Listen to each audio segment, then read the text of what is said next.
दोस्तों यहाँ पे AIB 20 के बारे में बात कर लेते हैं। AIB 20 की डेट क्या है, एग्ज़ाम की वगैरह वगैरह इसके बारे में बात कर लेते हैं।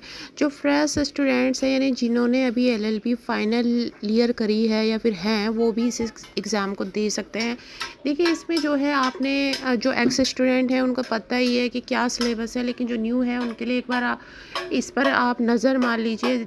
कॉन्स्टिट्यूशनल लॉ में से 10 नंबर का आएगा, IPC में से 8 नंबर का आएगा, CRPC में से 10 नंबर का आएगा, CPC में से 10 नंबर का, एविडेंस एक्ट में से 8 नंबर का, अल्टरनेटिव डिस्प्यूट रेडिसल इंक्लूडिंग आर्बिट्रेशन में से 4 नंबर का, फैमिली लॉ से 8 का, पब्लिक इंटर लिटिगेशन से 4 का, एडमिनिस्ट्रेटिव लॉ से 3 नंबर का, प्रोफेशनल एथिक्स से 4 नंबर का, कंपनी लॉ से 2 number, environmental law 2, cyber law 2, labour and industrial law 4, law of tort 5, law related taxation 4, contract में से 8 नंबर का, लैंड लॉ से 2 नंबर का, इंटेलेक्चुअल प्रॉपर्टी से 2 नंबर का।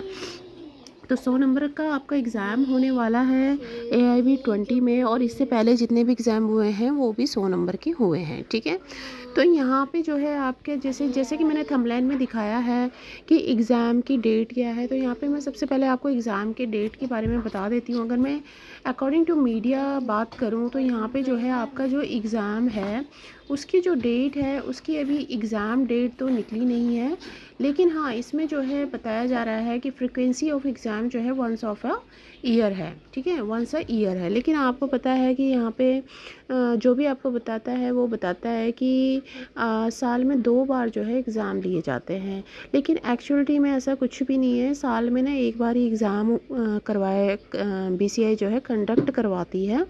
और आपने देखा होगा अभी लास्ट जो AIB 19 हुआ है वो दिसंबर 22 को हुआ है, और अभी उसका ही रिज़ल्ट नहीं आया है। तो अभी एग्ज़ाम की डेट AIB 20 की जो आपको बताया जा रहा है वो अभी कैसे आएगी। लेकिन मैं आपको यहाँ पे अगर मैं टॉप में देखूँ, यहाँ पे टॉप में आप देख सकते हैं दिसंबर 2025 में जो है AIB 20 का एग्ज़ाम लिया जाएगा। ठीक है, तो अभी ये तो एंड में ही आप दिसंबर में ही पहुँच गए, जैसे कि दिसंबर 22 में अपने 19 का एग्ज़ाम दिया था। ठीक है, तो यहाँ पे क्या है कि यहाँ पे आप देख सकते हैं the bar council of India release AIB 20 notification March में। अभी मार्च में इसका नोटिफिकेशन आएगा। ठीक है, मतलब कहने का मतलब ये नोटिफिकेशन आपके पास अभी आ जाएगा, ये फरवरी चल रहा है, मार्च में आ जाएगा। The syllabus we include the exam date, syllabus वगैरह वगैरह। सिलेबस तो मैं आपको बता ही चुकी हूँ। ठीक है, the application process will be completely online. आपको जो रजिस्ट्रेशन कराना होगा और जो फ़ीस सबमिट करानी होगी सब कुछ ऑनलाइन होगा। ठीक है, candidates can submit their application form of the official website, जो कि आपको पता है ऑफिशियल वेबसाइट कौन सी है, all India bar examination dot com. Candidates who pass the exam will receive a certificate, जो पास हो जाएंगे उनको COP मिल जाएगी which is the required for practice law in India. ठीक है, तो इस तरीके से आप देख सकते हो यहाँ पे पूरी रिक्वायरमेंट दे रखी है। और यहाँ पे अगर एक नज़र आप यहाँ पे मान लें तो देखिए AIB 20 एग्ज़ाम डेट दिसंबर 2025, release of final answer key अगले साल 2026 में। तो इसकी तो क्या ही बात करें हम। ठीक है, तो मैंने आपको AIB 20 का आपको मैंने मोटा मोटा ब्यौरा दे दिया है। अब आ जाते हैं AIB 19 के रिज़ल्ट के ऊपर। AIB 19 का रिज़ल्ट सबसे पहले AIB 19 की सबसे पहले मैं आपको बता दूं कि फ़ाइनल आंसर की ही नहीं आई है अभी। आप फाइनल आंसर की छोड़िए, अभी रिवाइज्ड आंसर की नहीं आई है।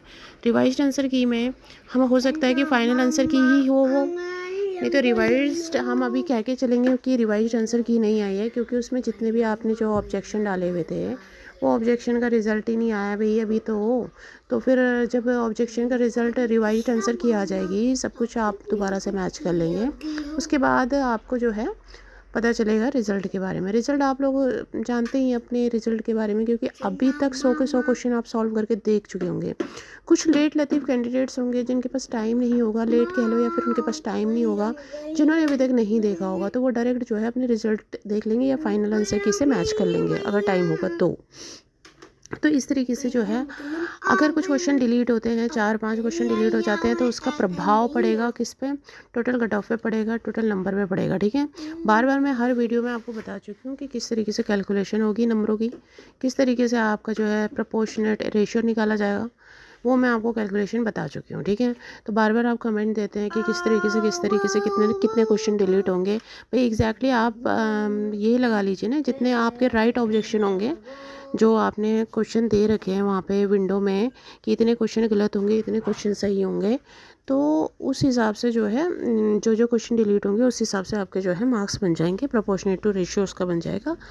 सपोज़ जैसे कि पहले भी बता चुकी हूँ, जैसे 5 क्वेश्चन डिलीट होंगे तो 95 नंबर का आपका जो है 45% बन जाएगा। क्राइटेरिया वही रहेगा, जनरल कैटेगरी के लिए 45% और जो एससी कैटेगरी वाले हैं उनके लिए 40% का रहेगा। डिलीट होंगे क्वेश्चन तो उसमें जो है नंबर माइनस हो जाएंगे। जनरल कैटेगरी के लिए सपोज़ 5 नंबर अगर माइनस में है तो 40 हो जाएगा और एससी वालों के लिए 35 हो जाएगा। इस तरीके से कैलकुलेशन होगी। और इसमें जो है आपका क्या डाउट है, मिसमैच प्रॉब्लम आपकी शॉर्ट आउट हो चुकी है, वो उनका प्रॉब्लम है, वो आपका प्रॉब्लम नहीं है। और आपका 500 रुपये की फ़ीस जो आपकी गई है ऑब्जेक्शन में, वो इसलिए लगाई गई थी 500 रुपये की फ़ीस क्योंकि कुछ स्टूडेंट ऐसे हैं जो फालतू में भी ऑब्जेक्शन डाल देते हैं। वो इस इंटेंशन से डालते हैं कि शायद हम पास हो जाएंगे। तो इसीलिए जो बीसीआई ने जो है ये डिसाइड किया कि जो फालतू मतलब जो फालतू है जो ऑब्जेक्शन डाले जाते हैं वो ना डालें। जो जेन्युइन है वो 500 रुपये फ़ीस दे के भी डाल देंगे। जो जेन्युइन ऑब्जेक्शन है इसलिए 500 रुपये की फ़ीस रखी गई है और वो नॉन रिफंडेबल नहीं है, वो रिफंडेबल है। अगर ऑब्जेक्शन आपके राइट निकले तो वो आपको रिफ़ंड हो जाएगी, ठीक है। अगर आपके ऑब्जेक्शन सही आपने डाले हैं तो आपको रिफ़ंड मिलेगी। और अगर आपने उल्टे पुल्टे गलत, क्योंकि इस पे मेहनत लगती है उनको चेक करने के लिए, तो वो चाहते हैं कि जिन्होंने ऐसे डाली होगी उनके पैसे जो है ना 500 रुपये वो नॉन रिफंडेबल उन्होंने कर दिए हैं। तो इस चीज़ को आप क्लियर आप समझ गए। अब देखिए इसका कैसे आएगा आपके पास जवाब, या तो मेल पे आएगा जो आपकी रजिस्टर्ड ईमेल आईडी थी। और इसी में अभी रिसेंटली अभी जो एक सबसे टॉप में जो है एक नोटिफिकेशन डाला गया ना, उसके ऊपर एक नोटिफिकेशन और डाला जाएगा और आपके ऑब्जेक्शन ट्रैकर के अंदर जो है वो सारी चीज़ें डाल दी जाएंगी और फिर आप चेक कर सकेंगे कि आपके ऑब्जेक्शन का क्या रिप्लाई आया, ठीक है। आप चेक कर लोगे, अभी कभी भी आ सकता है उसका रिप्लाई, ठीक है। और उसके बाद जो है आपका रिजल्ट डाल दिया जाएगा। अगर फाइनल आंसर की फुल एंड फाइनल आंसर की आ गई तो फिर आपका जो है रिज़ल्ट डाल दिया जाएगा। उसके बाद आप चेक कर लेना। चेक कैसे करना है अपना स्कोर कार्ड, आपको अपना स्कोर कार्ड इससे चेक करना है कि अपना एनरोलमेंट नंबर डालना है, डेट ऑफ बर्थ डालना है, ठीक है। बस इतने में आपका स्कोर कार्ड आ जाएगा। उस पर क्या लिखा होगा, उस पर क्वालिफाई डिसक्वालीफाई कुछ नहीं लिखा रहेगा, उस पर सिर्फ पास और फेल का लिखा रहेगा। फेल हो तो फेल लिखा रहेगा, पास हो तो पास लिखा रहेगा, ठीक है। तो उसमें लेकिन आपके नंबर नहीं लिखे रहेंगे।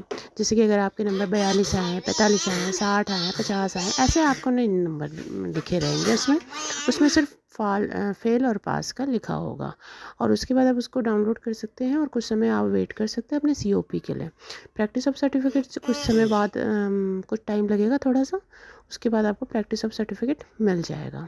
आपको वेबसाइट पर भी देखने के लिए मिल जाएगा। उसके बाद आप प्रैक्टिस कर सकते हो।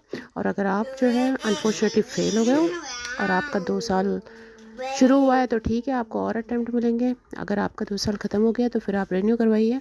फिर रिन्यू करवाने के बाद जो है आप दोबारा से एग्ज़ाम दीजिए, ठीक है। क्योंकि फिर वो फ़ीस एक्सेप्ट नहीं करेगा। कौन नहीं एक्सेप्ट करेगा, बीसीए एक्सेप्ट नहीं करेगा। तो आप रिन्यूअल करवा देंगे।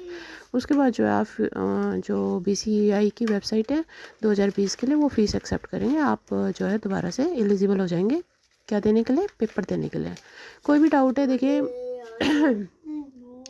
कोई भी डाउट है आप मुझे बताइए और मैं आपके डाउट्स का जो है समाधान करूँगी। चलिए मिलते हैं नेक्स्ट वीडियो में। Thank you, bye.